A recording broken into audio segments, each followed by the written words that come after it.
Ladies and gentlemen, please welcome businessman and Executive Vice President of the Trump Organization, Eric Trump.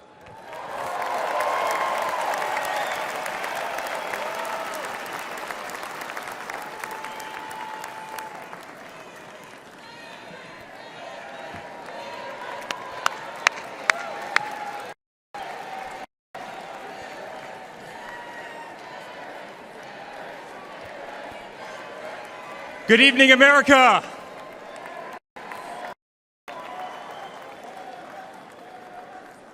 Eight years ago, my father sat our family down.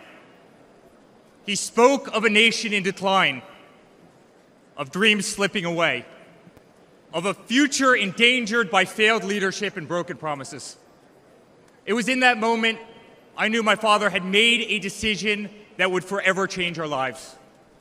We realized he had chosen to step into the arena, to fight for the soul of America. He had decided to leave behind the comforts of an unbelievable business empire, to leave behind everything he had ever built, to answer the call to serve our nation. Unlike his predecessor, it was not a decision born out of necessity. Unlike the current president, it was not a decision that would enrich his family. Rather, it was a decision made out of love for this country and a deep concern for America's future.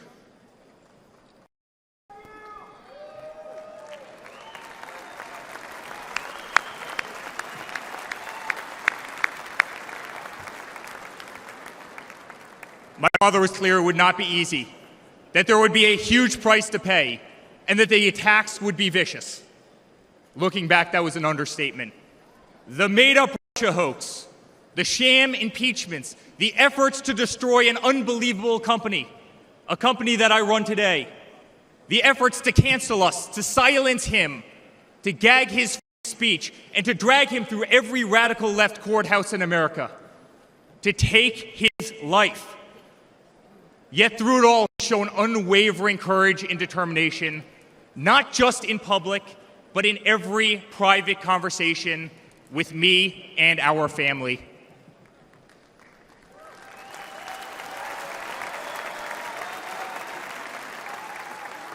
He stood tall, fueled not by personal ambition, but by a profound love for the country and a love for all of you, the American people.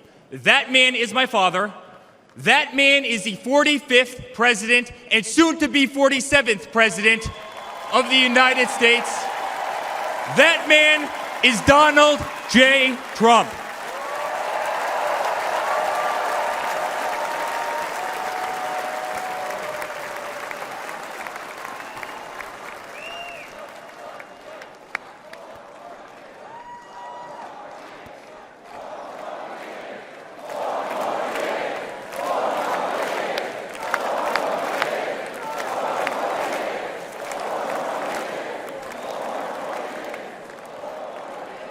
Each time I've stood on this stage, America has been at a dire crossroads.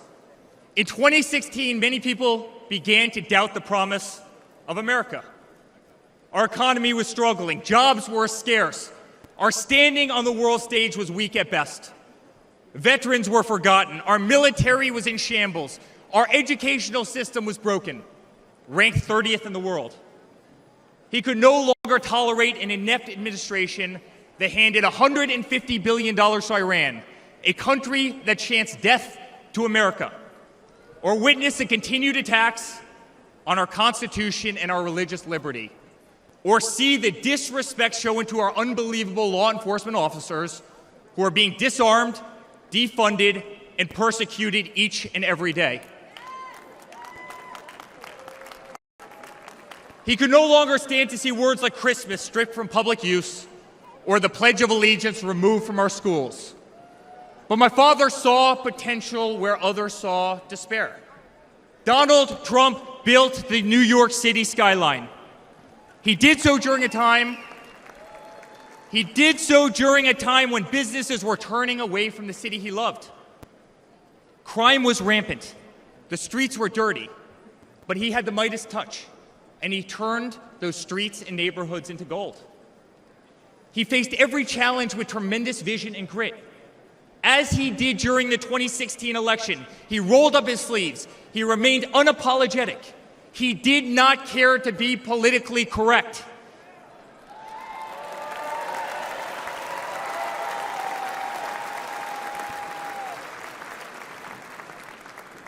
He restored hope. He restored a voice to millions of Americans who had been ignored. He restored the American dream. Under my father's leadership, the economy climbed to record heights. Jobs were created at an unthinkable pace. Unemployment reached historic lows across all demographics. Wage growth soared. He cut taxes for hardworking families and businesses. He slashed regulations. We saw the greatest 401k increase in American history.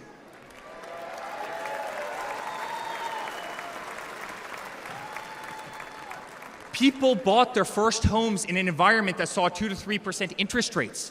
They started their families. My father made the United States energy independent with the lowest gas prices in decades.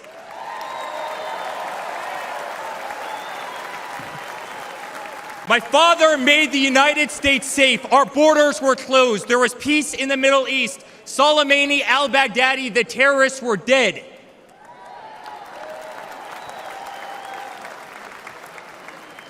My father made the United States respected again, with the courage to walk into countries like North Korea, with the courage to impose tariffs on China, and with the courage to tear up trade deals that cost Americans their jobs.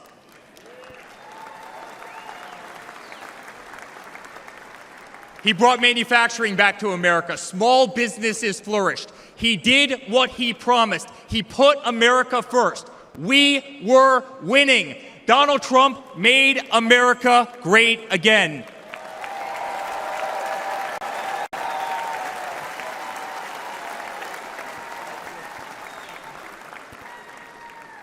But he also created a movement that threatened the special interests in the political elites. A movement that cast a bright light on the institutions weaponized against the American people. You see it in our schools. God bless the moms who fought back.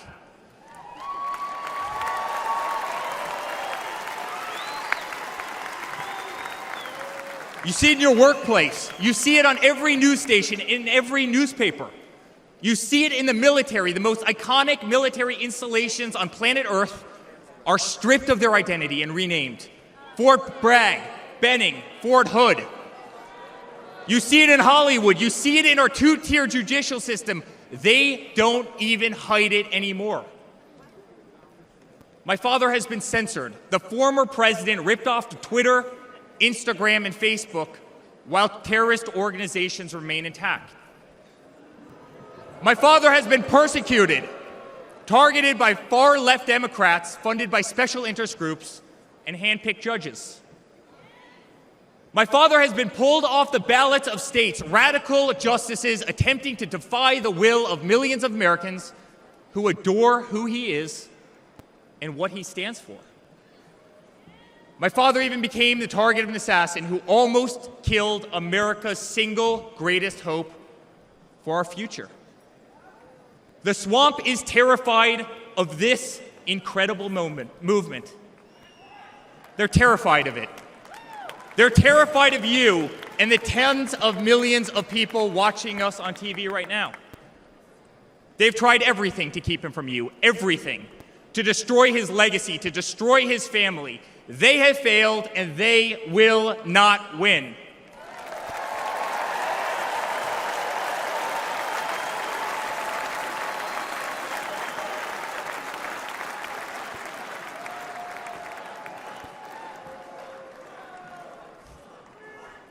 I love my Florida delegation right here.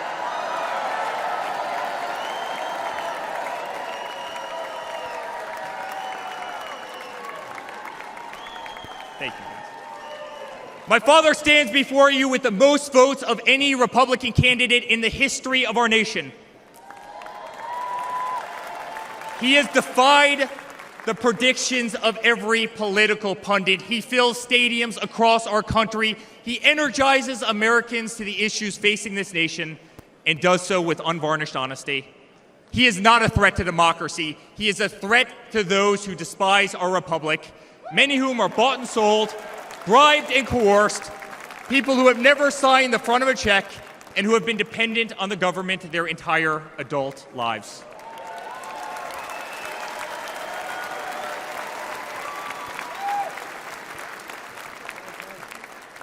Today, as it was in 2016, America is at that crossroads again. Energy prices are soaring, interest rates are crippling, everything is unaffordable. The US dollar has been diminished, inflation has made it impossible for Americans to live, to save for their future. Our infrastructure is crumbling, our border is out of control. Millions are dead and displaced in Russia and Ukraine, a war that has no end and a war that we are funding. The Middle East has become a hornet's nest. Our greatest ally, Israel, totally under siege. Fentanyl is killing our youth and destroying families, while the current administration stands idly by, hoping their inaction will import illegal votes. Crime terrorizes our cities and our suburbs as far-left policies handcuff police. Male athletes, guys my height, 6'5", are swimming in women's sports.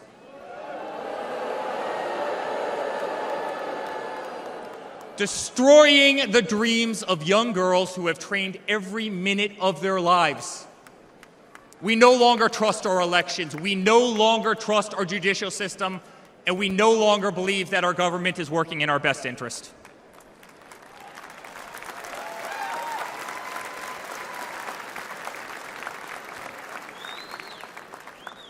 In spite of where we are today as a nation, I'd like to speak to every American. To the homeless veteran sleeping under a bridge as illegal immigrants are housed in the most expensive hotels in New York. I'm sorry. We know it's wrong, and we will fix it.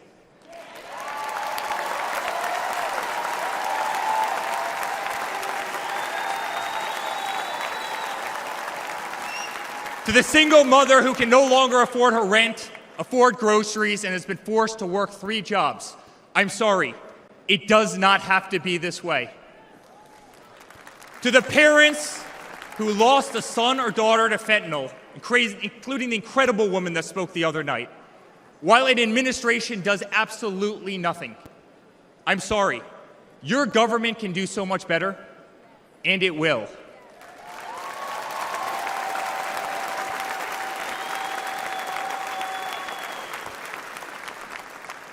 To the children who are being brainwashed instead of learning the fundamentals in school, I'm sorry. There are teachers who care, and my father will empower them.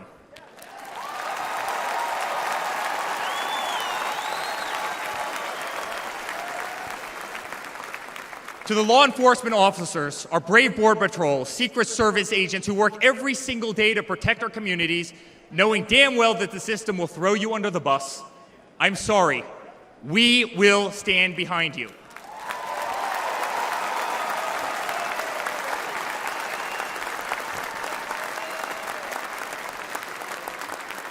To commuters often petrified to take a bus, take a train, or walk the streets in cities across our nation, I'm sorry.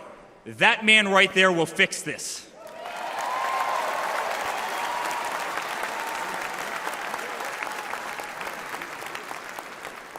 To the construction workers, to the middle-class families, to the families with children with disabilities, families who can no longer afford medical benefits or to take a vacation, I'm sorry.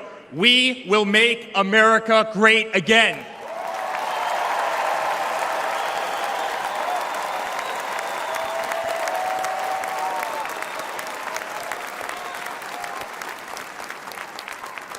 And to my father, who has been ruthlessly silenced, slandered, and attacked by a corrupt administration, I'm sorry. We know, and America knows, that they're not just after you, they're after all of us, and you just happen to be standing in their way.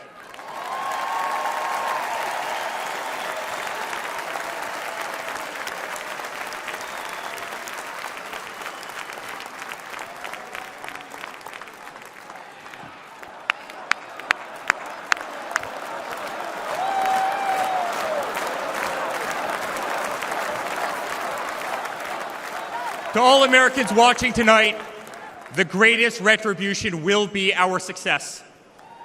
Success not just for ourselves, but for our grandchildren and our children. Under President Donald J. Trump, the swamp will be drained. America will be respected. Our cities will be safe. Our streets will be clean. And our border will once again be secure.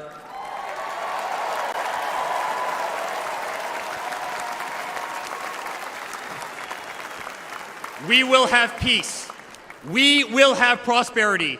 Your hard-earned tax dollars will enrich a better America, not be squandered in corrupt foreign nations.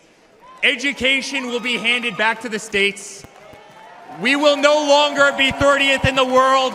We will be first.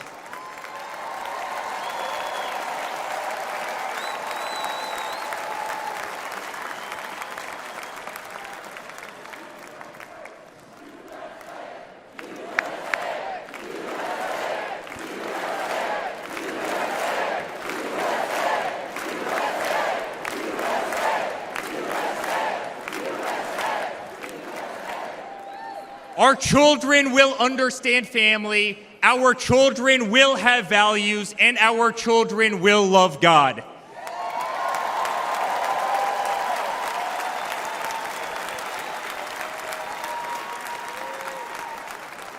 Our country will prioritize free speech, respect freedom of religion, and honor our Constitution.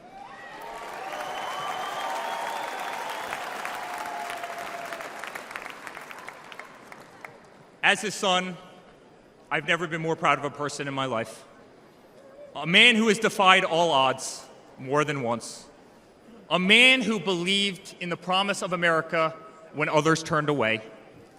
A man who saw a nation in need of a champion and answered that call with unwavering determination and courage. A man who survived a bullet that was intended to eliminate him permanently from our future and from our family. Never have I been more proud to be a Trump.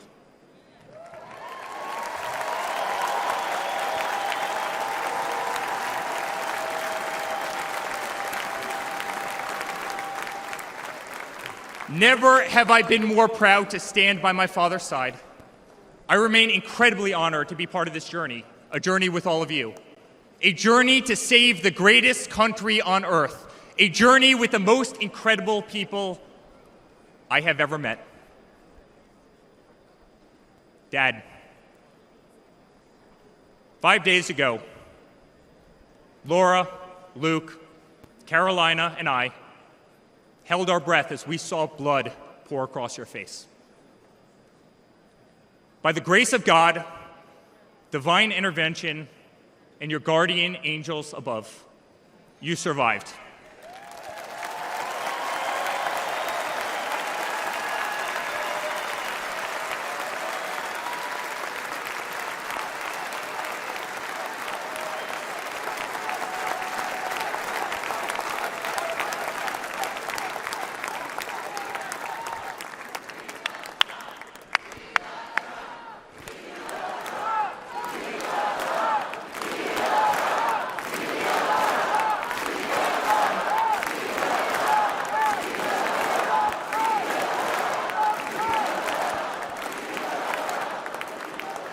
You are the greatest fighter I have ever seen.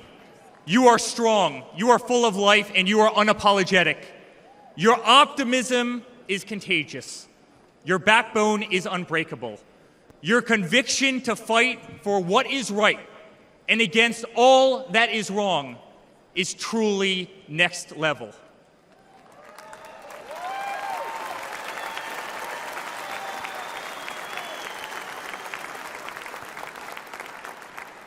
The whole world saw your strength as you stood up. You wiped the blood off your face, and you put your fist in the air in a moment that will be remembered as one of the most courageous acts in the history of American politics. You shouted, "Fight! Fight! Fight!"